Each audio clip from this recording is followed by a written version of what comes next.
بسم اللہ الرحمن الرحیم۔ کہتے ہیں کہ تاریخ جیتنے والوں کے قلم سے لکھی جاتی ہے، لیکن کچھ واقعات ایسے ہیں جو انسانی فطرت کے گہرے رازوں سے پردہ اٹھاتے ہیں۔ سلطنت عثمانیہ جو مشرق و مغرب کے سنگم پر 600 سال تک قائم رہی، اپنی شان و شوکت، عظمت اور حکمرانی کی گہرائیوں میں بے شمار راز چھپائے ہوئے ہیں۔ ان رازوں میں سے ایک ایسا قانون تھا جس نے تاریخ کو ہمیشہ کے لیے بدل دیا: قانون قتل۔ یہ قانون کیوں بنایا گیا تھا؟ کیا یہ سلطنت کی بقا کے لیے ضروری تھا یا یہ محض طاقت کے بھوکے حکمرانوں کی ایک ظالمانہ تدبیر تھی؟ آج ہم اس راز سے پردہ اٹھائیں گے، لیکن پہلے ہمیں عثمانیوں کی اس نظام کو سمجھنا ہوگا جو ان کے حکمرانی کے اصولوں کی بنیاد پر تھا۔ عثمانی سلطنت کے ابتدائی حکمرانوں کا ماننا تھا کہ تخت کے لیے خاندانی جھگڑے سلطنت کی جڑوں کو کمزور کر سکتے ہیں۔ سلطان اور ولی عہد کے علاوہ خاندان کے دیگر افراد کے تخت پر دعوے کے امکانات ہمیشہ موجود رہتے تھے۔ اس صورتحال نے 15ویں صدی کے وسط میں سلطان محمد فاتح کو ایک غیر معمولی قانون نافذ کرنے پر مجبور کیا: قانون قتل۔ یہ قانون حکمران کو اجازت دیتا تھا کہ تخت پر قبضے کو یقینی بنانے کے لیے اپنے بھائیوں اور قریبی رشتہ داروں کو قتل کر دے۔ محمد فاتح کے حکم نامے میں درج تھا: جو کوئی تخت کا مالک بنے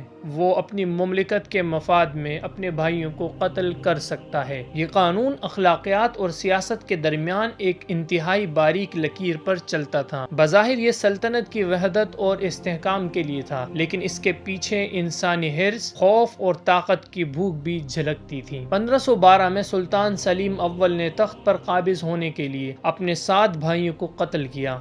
مورخین کے مطابق سلیم نے اپنی والدہ کو بھی مجبور کیا کہ وہ اپنے بیٹوں کو قتل کے حکم کی حمایت کرے۔ اس واقعے نے دربار کے ہر گوشے میں دہشت پھیلا دی اور سلطنت میں وفاداری کا مفہوم ہی بدل دیا۔ مراد چہارم اپنے نشے اور عیاشی کے لیے مشہور تھا، لیکن اس نے تخت پر اپنے قبضے کو مضبوط رکھنے کے لیے کئی بھائیوں کو قتل کر دیا۔ ایک مورخ لکھتا ہے کہ مراد نے اپنی ماں کو قید کر دیا تاکہ وہ کسی دوسرے بیٹے کی حمایت نہ کر سکے۔ شہزادہ مصطفیٰ کا قتل شاید اس قانون کا سب سے افسوسناک واقعہ تھا۔ سلطان سلیمان عظیم نے اپنی بیوی حرم سلطان کے دباؤ میں آ کر اپنے بیٹے مصطفیٰ کو قتل کروا دیا، جسے تخت کا سب سے اہل دعوے دار سمجھا جاتا تھا۔ یہ واقعہ نہ صرف عثمانی سلطنت بلکہ تاریخ کے صفحات پر بھی ایک خونی داغ بن کر رہ گیا۔ عثمانی مورخین کا ماننا ہے کہ یہ قانون سلطنت کی بقا کے لیے اہم تھا۔ وہ دلیل دیتے ہیں کہ اگر یہ قانون نہ ہوتا تو خاندانی جھگڑے اور خانہ جنگیاں سلطنت کو اندرونی طور پر تباہ کر دیتی، جیسا کہ دیگر مسلم سلطنتوں کے ساتھ ہوا۔ لیکن دوسری طرف